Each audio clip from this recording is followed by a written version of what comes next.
Hello, everybody, and welcome to our podcast. So, we're here today with another episode, and this week we're going to be talking about networking, the importance of networking, and how networking can be your net worth. So, without further ado, we'll go ahead and get started.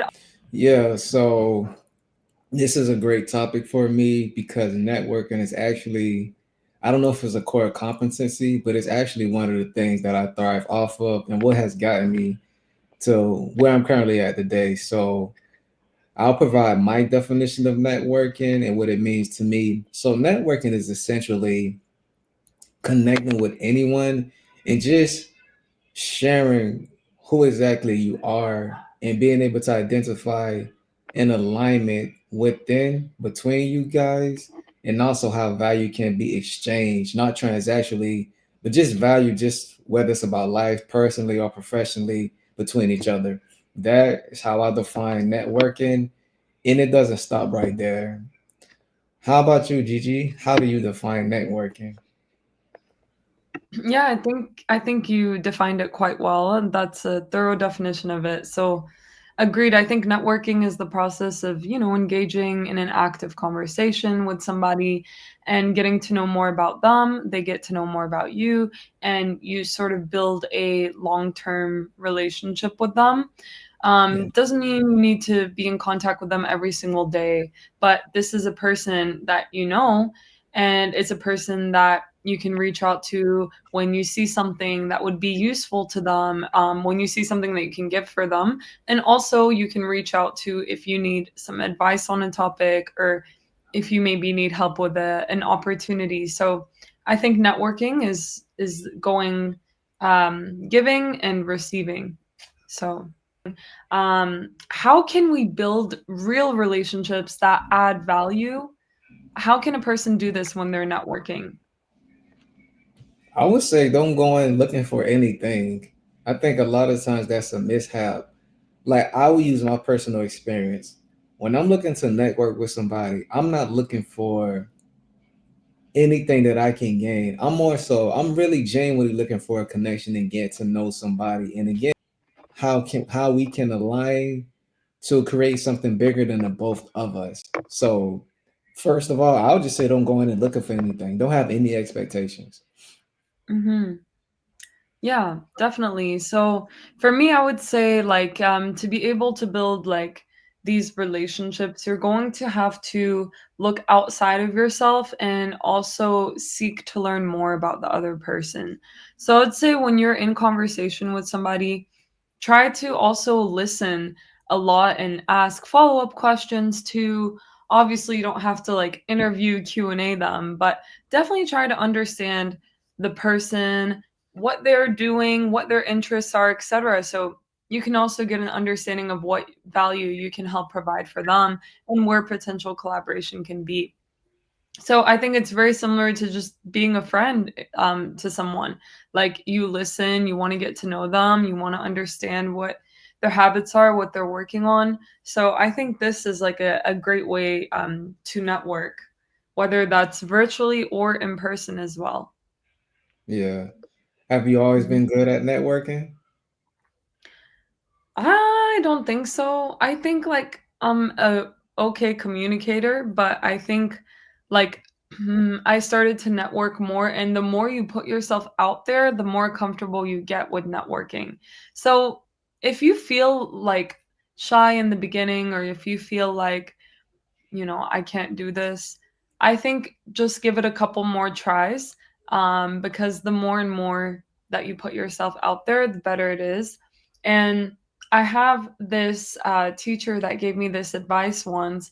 It was related to public presentations, but I think it holds with everything, like presenting publicly and also with networking too. Is if you feel like this sense of anxiety or like nervousness or something, literally just try to recenter yourself by focusing on grounding your feet to the ground, because that will Mhm. kind of move the anxiety from your chest and everything. It will help your mind recenter back Yeah. to the ground too. So it helps you like take your awareness back there, and then you can actually like take a breath and not feel that ball of anxiety in your chest. And with networking, I think that can help too, so you don't feel too shy or nervous when you're talking to people. How about you, Jerome? Have you always been a networker, and how did you become one as well? I would say yes. I've always been a networker because I actually like people. I like getting to know and talk to people. So, Yeah. and I'm very curious. So my curiosity always leads me to just speak or just want to get to know a random person, no matter the setting that I'm in. So I think that was a gift that I've had since birth. Have I been shy with doing it? Actually, no, I've never been shy with networking and just reaching out to anybody. I just try it. And I think also the key to doing networking is not being afraid of somebody not responding or rejecting you. Again, don't Mm, have expectations. Not everybody's going to respond. Not everybody is going to want to network with you. So I already have that in my mind that not everybody's going to say yes to me. So yeah, I think that what has been the key to my success with networking. mhm.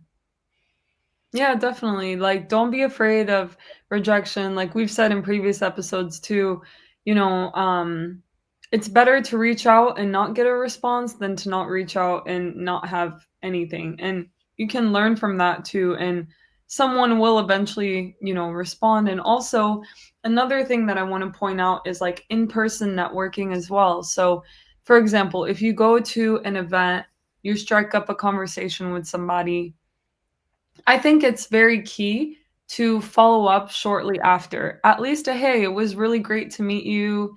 Love to stay connected, or something memorable about the conversation. Because as you can Yeah. imagine, everyone is meeting hundreds and hundreds of people at these events. So you want to have something memorable with the person so that they actually remember you in the conversation that you guys had. Also, sometimes you could even take a photo to have it in the chat so you guys remember each other that way. So I would say, like, once you do attend an event, like following up afterwards is really key to forge these relationships and these connections. Um, I think like Jerome and I have experiences with this too, as we attended conferences, and these are ways that you can even forge things into clients. You can forge it into partnerships. They might know someone who might know someone, etc. So I think it's a great way to connect, and also to see how, of course, you can add value to them. Because at events, people are going to talk more about what they're looking to do, because Yeah. it's literally an event for networking, for ideation, etc. So don't feel like, oh, they're going to think I'm weird if I talk about this, or if I say that I'm working on this project, could use some help. No, because everyone's there to bridge ideas together and to see what can be created together. I have a question to ask you. Do you want Mhm. to define the difference? Because when you mentioned in-person networking, it led me to think about in-person networking compared to virtual networking. And Mhm. are they the same? Are they different? Which one is more effective, if any? I want us to talk Mhm. more about that. So yeah, let's Mhm. go right into it. So you wanted to share the Yeah. differences, etc.? Yeah, sure. So, I think for me, I differentiate it by in person, as in people I'm physically meeting up with, and Yeah. then virtually, as in people that I'm connecting with, whether that's on LinkedIn or through email. So, I would say there are some differences, maybe, but also a lot of similarities, actually. Um, I think the key here is to literally get to know the person in like a human way. Like Mm, when I network with somebody in person, we're not just off rip talking about like what I can do for you, what you can do for me, because we don't even know each other. So what yeah. basis would you even have to do business with me in? And of course, like operating in international markets, this varies across everyone's like background. Like some people really would not want to work with you off just meeting you one time, whereas others might be more open to it. So I think that's where it's important to actually get to know each other. And same with networking on LinkedIn or on email. Of course, I think there maybe it's more direct communication of like, hey, pleased to connect with you. You know, I see that you're working within this field. I'd love to exchange ideas or something like that. Or if Yeah, you have a straight up proposal, like, hey, I'd love 15 minutes of your time to just tell you a bit about what we do and see if there's a way that we can get X done. So I think short and sweet with networking online is kind of my go-to, especially with that initial request message on LinkedIn. I don't think it's very worthwhile to send someone like I get these LinkedIn messages sometimes that are like super long of people trying to sell me like a sales tool or something like that. And there's just no way because the whole thing is about their tool, what it does, et cetera, et cetera. And they don't even understand if there's a need for it for my business. They don't even see really it doesn't feel personal. It feels like a copy and paste. So yeah, I think you know, actually have genuine curiosity and interest in the person or in the business to actually find a means of collaboration. yeah. So that would be what I would say. How about you, Jerome? How would you differentiate in person versus virtual kind of networking? And what are some tips that you have for both? Yeah, so in-person networking is you can't hide. The ball is really in your court. It's and you really get to showcase who you are and do you actually really want to genuinely connect with the people within wherever you are at based on the environment. To whereas virtual networking, you can say whatever you want, you can feel however you want to feel. The actual message is not as genuine as an in-person um message may be. And yeah, you just have the freedom to do whatever you want to do virtually. I personally wouldn't recommend that. I think you should be the same way, whether you're in person or virtually, when you're trying to connect with someone. That's the difference between the two. And what else did you ask? I'm sorry. Yeah, what are some tips that you would give the audience when it comes to networking, either virtually or in person? It will okay, virtually take your time. I think a lot of times when you're virtual, it's a you have a merit of resources, websites, and people at the tip of your hand that you could connect with within 30 seconds, 1 minute, if that. But don't just network and send a message to anybody just because you can actually do that. So I would say virtually, just take your time and really be cognizant of who you are networking with. Tips for networking in person: don't think about it too much. Yeah, and don't have expectations. Yeah, and to piggyback off of what Jerome's saying, like anytime you're messaging someone, you're putting yourself out there, and in a way, you're putting your reputation out there. So you don't Exactly. want to exhaust your connections.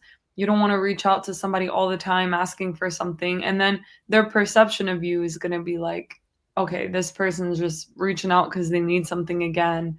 So you really want to be mindful with how you network and you connect with people, and you kind of say what is needed and don't do too much or don't do a lot early on. Like actually forge the connection so that you and the person have something to actually speak on, and then from there you can move forward and check in. And even if there's not something to work on, you can still maintain a relationship and check in with each other, um, see what's going on. If there's like an update in their life, a new job, you can congratulate them, you know, staying tuned with updates on LinkedIn. And then another thing too is like offering value in community groups.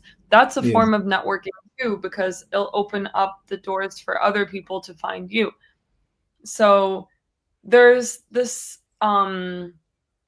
thing I actually recently saw, LinkedIn Learnings, that a colleague of mine showed me, and like there are topics on there that you can respond back to as like an expert answer, and it's like mm, you're answering questions that people have and providing feedback. So now you are actually giving to people. You're giving them answers to questions that they may have. This is a great way to network. Also, if you see posts on LinkedIn and you comment to contribute to it, it's a great way for people to find you as well. So I would say networking doesn't just go for person to person, but it can also be in a larger community as well. That's very insightful. I don't think a lot of people actually consider that either when they networking. Why do you think that is? Why do I think what is? Why people genuinely or typically don't consider networking via community-based groups, etc. Instead of they would take the traditional route of just networking from person to person, like we're taught. I think it can be though. I think networking can also be considered as like in a community too. But I Yeah. think maybe because we're just so used to the actual conversation, and conversation is usually person to person. But now with all these big forums that we have, too, Telegram groups, like you can reach a large audience at one time as well and network with many people at once. So I think that it's becoming more and more community centric as well. Yeah, that's Mhm. actually I want to what has I want to take a pivot real quick. I'll share what has been my keys to networking so far and vice versa Mhm. for you.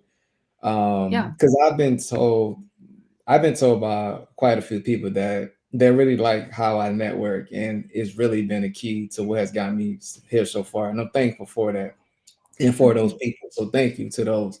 But my key is just again, I go in not looking for anything, but even after something has been established within me and the other person or people, I stay in contact.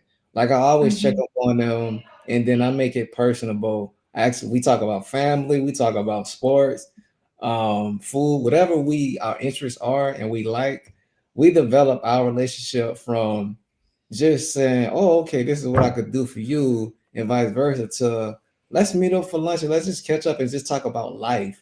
So I genuinely, again, I get to know the people who I initially networked with, and also, again, I don't go in looking for anything. I genuinely don't want anything. I just want to again make this situation or how can I put this? Not relationship, but this bond. How can I make this bond bigger than the both of us? Because I really think that's the power of networking. You have two people or a group of people coming together to make something bigger than everybody that's involved and Mhm. providing value to each parties so that whenever we do stop or aren't with each other, you can always have a lasting impression within that person's mind.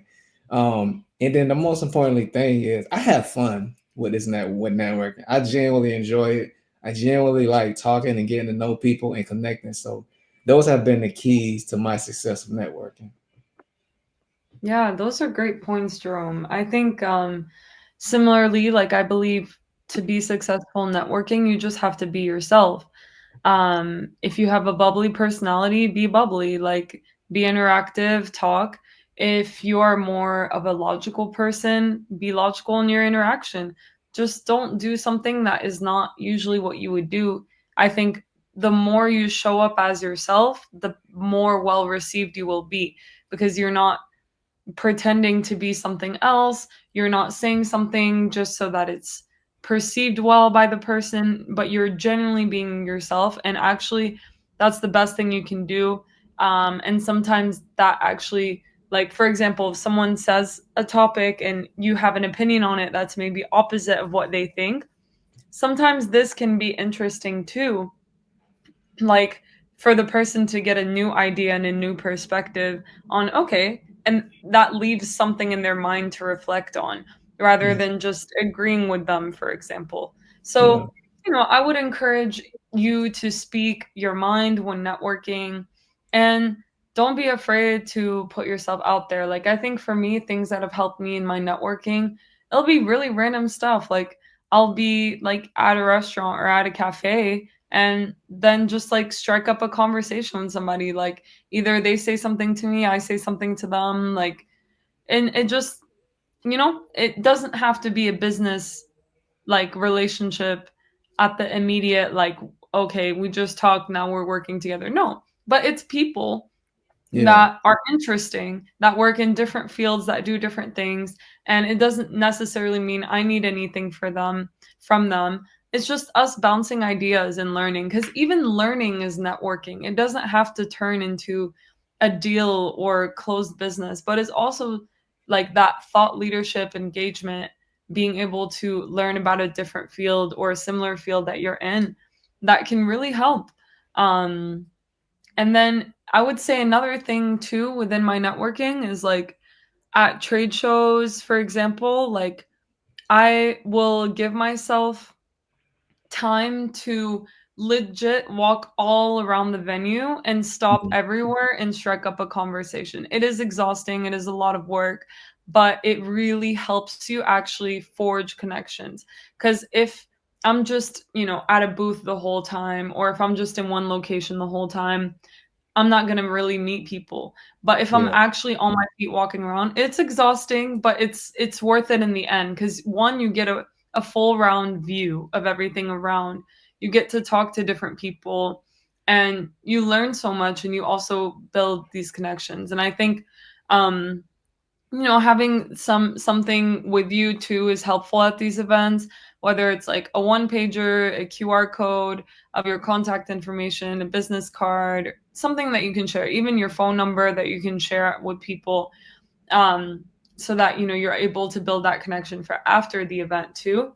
And then for online, I would say don't be afraid to just message somebody on LinkedIn. Like, for example, if you are looking for a job and you see that it shows you who the hiring team is or the hiring manager is, I think it's worthwhile to shoot them a message and say, hey, I just applied for this job. I'd love to tell you more about my fit for this role, or something even more specific about the company that interests you and why you believe you'd be a good fit. Because these people get millions and millions of applications a day, or hundreds, maybe hundreds of applications a day, and many messages. But if you say something that helps you stand out and also helps them see you, it's really going to help you in your networking and in your job opportunities. She just gave you guys the key to success on getting a job. So take notes with that. But the moral of the story, though, is we both are curious and we both genuinely like to get to know people. I think that is why we get along so well because we kind of Hmm. are the same. We kind of are the same person. It's kind of funny, but that has been our keys to Yeah. success in networking. Wouldn't you agree? Yeah, definitely. Like I think we network, we talk to people, and that's all everything is people to people. So yeah, I think we'll wrap up. So I want to wrap up with us giving some quick kind of action items or quick things to reflect on for the listeners. So I'll go ahead and start with go go to your messages. Go to your messages, whether that's on LinkedIn, whether that's on WhatsApp, whether it's your iMessages, and follow up with maybe 2 to 4 people that maybe you haven't reached out to in a while, that you built an interesting connection with, but things just maybe fell off or you haven't thought about it in a while. Reach out to them and say like a just checking in, um, and check on how they're doing and see what's going on. So that's what I will leave you guys with to work on. I like that. And for my action item, I would say contact, whether it's by text, email, phone, etc. Contact five, maybe 10 people, but 5 people, and just say thank you. I appreciate you. And that's it. But Beautiful. you have Yeah. to you have to show that appreciation. I do it all the time with Gigi. I just say thank you, I appreciate you. Yeah. A lot of Same. times she thinks something is wrong, but it's like, no, nothing is wrong. I'm just showcasing that I appreciate you because I think that's a lost art. A lot of times we don't say that we appreciate people. So that'll be my Yeah. action item for you all out there. Yeah, definitely.